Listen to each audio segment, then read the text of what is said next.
bertemu kembali di dalam renungan saat ini.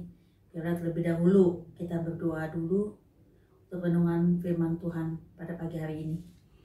Bapa di dalam surga, puji syukur Tuhan kami naikkan kepadamu Tuhan. Kami boleh bangun pagi dengan keadaan tubuh yang sehat, dan kami boleh pagi hari ini Tuhan mau memulai setiap aktivitas kegiatan kami. Tuhan, Kau pimpin kami, Kau sertai langkah-langkah kami hari ini Bapa. Tuhan, sebentar kami akan mendengarkan renungan firman-Mu. Biar firman-Mu menjadi kekuatan buat hidup kami, dan kami boleh melewati hari ini bersama dengan Kau Bapa. Terima kasih Tuhan. Dalam nama Tuhan Yesus kami berdoa dan mengucap syukur. Haleluya, amin. Shalom saudara, selamat pagi. Selamat bertemu kembali. Saya percaya semua dalam keadaan baik dan sehat semua oleh karena kasih dan penyertaan Tuhan. Hari ini pagi saya akan membawakan sebuah renungan yang berjudul Harapkan Mujizat dari Tuhan melewati masa sukar dan masa sulit. Ada di dalam Mazmur 43 ayat 5. Dikatakan firman Tuhan, "Mengapa engkau tertekan hai jiwaku, dan mengapa engkau gelisah di dalam diriku? Berharaplah kepada Allah, sebab aku bersyukur lagi kepadanya, penolongku dan Allahku." Di sini dijelaskan, dikatakan dari mengapa engkau gelisah di dalam diriku, berharaplah kepada Allah, sebab aku bersyukur lagi kepadanya, penolongku dan Allahku. Di dalam hari-hari ini kita melewati masa-masa sulit, masa-masa sukar, sangat dibutuhkan bahwa pengharapan kita hanya kepada Tuhan Yesus. Karena hanya Tuhan yang memampukan kita untuk melewati setiap masalah dan pergumulan hidup kita. Di sini dikatakan bahwa ada juga di dalam Filipi 4 ayat 6, "Janganlah hendaknya kamu khawatir tentang apapun juga, tetapi nyatakanlah di dalam segala hal keinginanmu kepada Allah di dalam doa dan permohonan dengan ucapan syukur." Jadi setiap kali kita mempunyai masalah, pergumulan, percayalah bahwa Tuhan pasti menolong.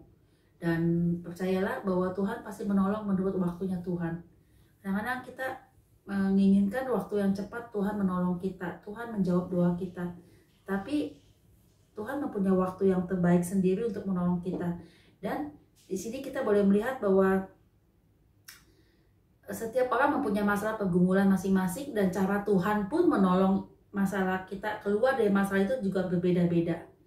Ya, jadi Tuhan hanya mengharapkan di dalam masa sulit ini ada 3 hal yang sangat penting yang kita harus perhatikan, bahwa di dalam menghadapi masa sulit kita boleh senantiasa menerima mujizat daripada Tuhan.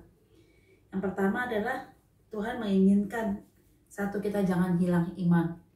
Di dalam renungan saat ini kita mempunyai 3 yang harus kita lakukan. Satu, pertama, Tuhan menginginkan kita mempunyai iman yang teguh kepada Tuhan. Ya, jadi iman kita tidak pernah goyah. Apapun masalah yang kita hadapi, pergumulan, tetap beriman kepada Tuhan. Jangan sampai iman itu hilang daripada kita.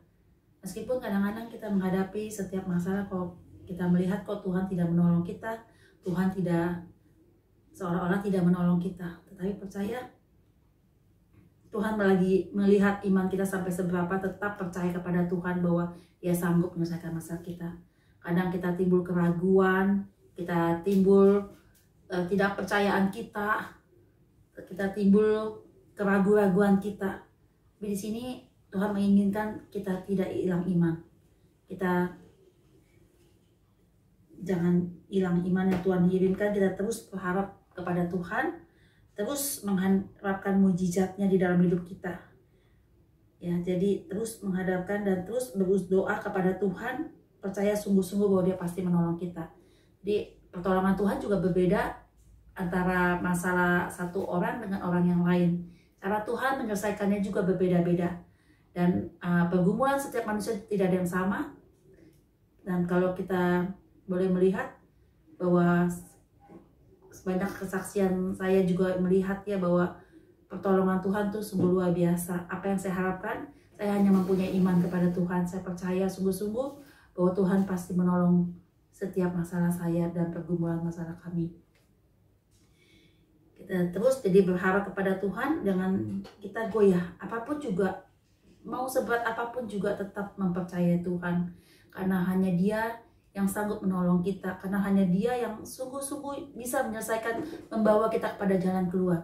Dan janji firman Tuhan bahwa diberkatilah orang-orang yang mengandalkan Tuhan ya, yang menaruh harapnya kepada Tuhan, itu karena iman ya, iman yang teguh pasti membuahkan hasil. Ya kadang-kadang godaan emang ada ya, seolah-olah kita tuh ragu-ragu kepada Tuhan ya, iman kita tidak teguh. Tapi Tuhan harapkan kita dalam masalah sulit ini, sekarang masa pandemi ini,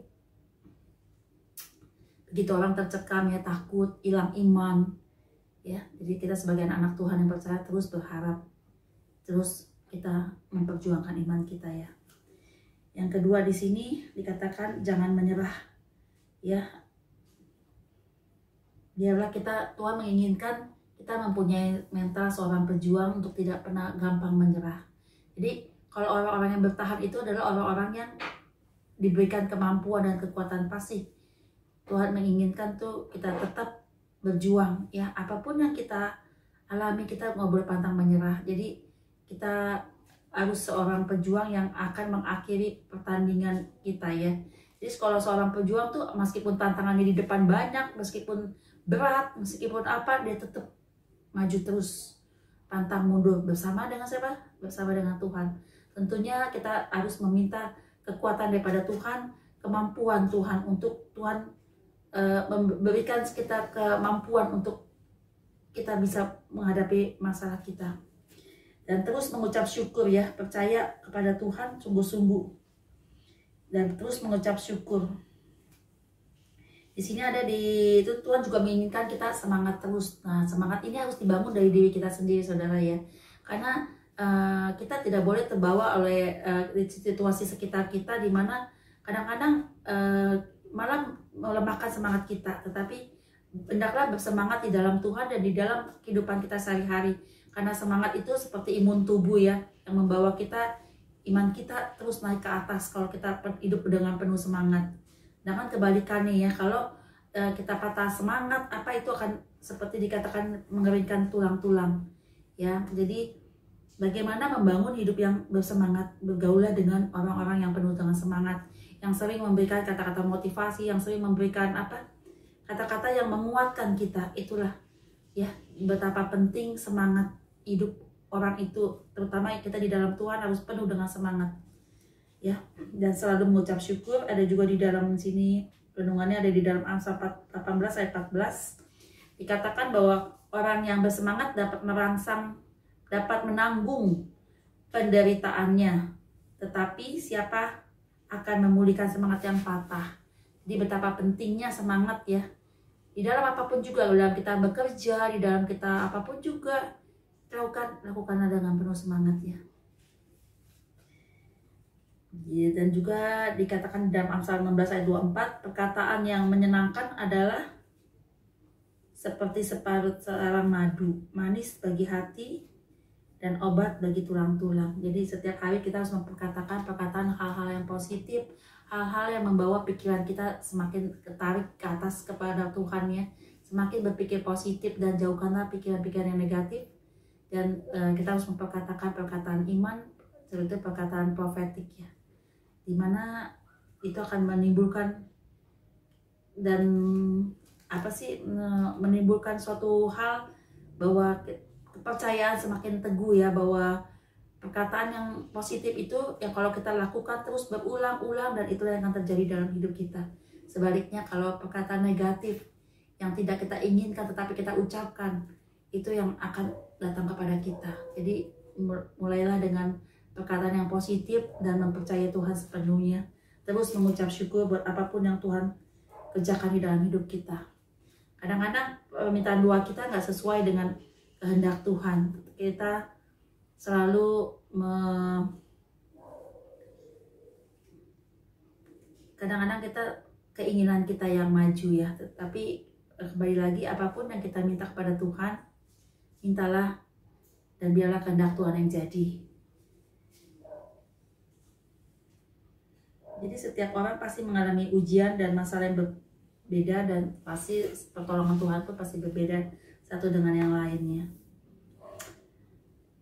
Jadi jangan pernah kita menyerah.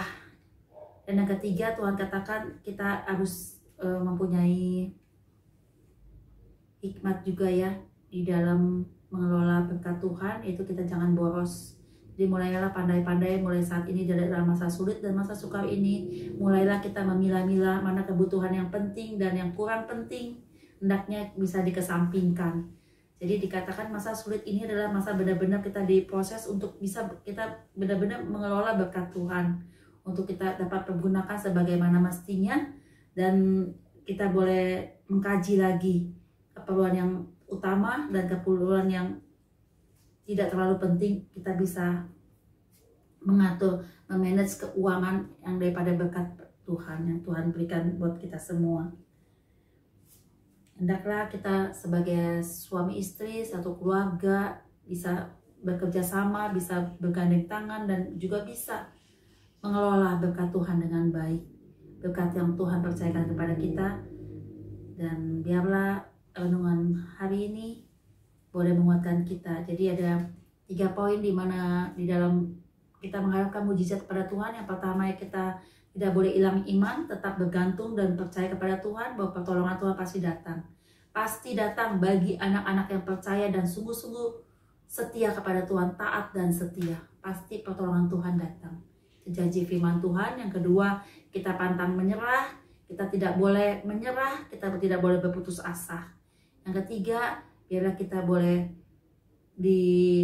mengelola keuangan dengan baik, yaitu jangan menghamburkan uang. Ya, biarlah renungan hari ini semuanya boleh masuk dalam hati pikiran kita, dan kita boleh semakin bergantung kepada Tuhan. Demikian saudara yang dikasih di dalam Tuhan, renungan pagi hari ini biarlah boleh memberkati hidup kita semua, dan Tuhan berkatin. Sampai jumpa. Kita tutup renungan saat ini di dalam nama Tuhan Yesus. Tuhan, terima kasih Bapak. Kami bersyukur untuk hari ini kami sudah menikmati berkat firman-Mu. Biar firman-Mu boleh menjadi kekuatan di dalam hidup kami. Kami siap Tuhan menjalani hari ini bersama dengan Engkau. Di dalam nama Tuhan Yesus kami sudah berdoa dan mengucap syukur. Haleluya. Amin.